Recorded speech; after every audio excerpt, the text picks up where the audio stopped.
In this session of $5 Fast from School, we are going to learn about knits. So it made sense for us to watch somebody knit. This is the essence of knit fabric.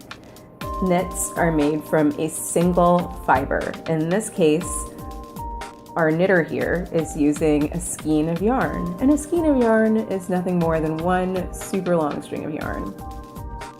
When your yarn is knit, it's a single fiber that's given shape and structure by looping the yarn around in the front of the material, what looks like a V. You would call that the knit. If she were to flip this material over and look at the other side of it, that would be the purl of the knit material. This really cuts to the core of what a knit fabric is and why they're inherently stretchy. It's because of this looping of the fiber as the knit material is being made.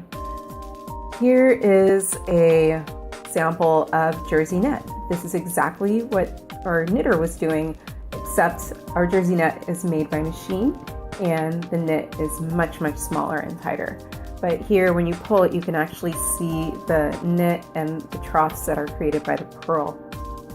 It's really stretchy. There's no elastic in this. This is cotton knit material. So most people think like, great, I've got this knit fabric. I'm just gonna sew it. I'm just gonna straight stitch it. I'm going to explain to you why you should not straight stitch your knits.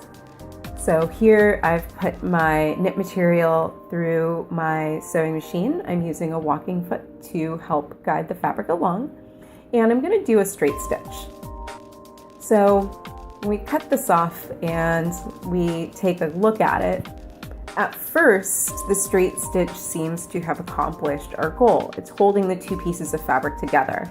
However, we are sewing a knit, and knit fabrics and patterns that are made for knit fabrics assume there's going to be a lot of stretch. So as soon as this material stretches out, the straight stitch that we made is going to snap, it's going to pull away, because a straight stitch doesn't allow you to have any kind of movement or stretch the material. So the correct way to sew knits is by using a zigzag stitch. There's a few different variations of zigzag stitch that you can use, and in this example I'll go with the most straightforward. So this is just a very simple zigzag stitch. I've kept my stitch length the same as when I straight stitched. The only thing that I've changed on my sewing machine is the setting for a zigzag. So let's go ahead and pull that off of the sewing machine, and I will show you the difference.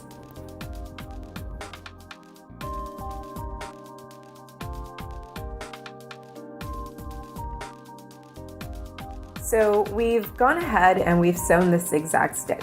It's the same length as the prior example, but when we pull this material, the zigzag stretches out with the material. So especially when you're making a pattern intended for knit materials, you really want to use a zigzag stitch. That way, when the garment stretches, the stitches that hold it together stretch with the material. Now I'm going to go ahead and fold and stretch the seam, and you can see that by using a zigzag stitch, there's not a whole lot of deformation or waviness in the seam. And when you pull the seam open,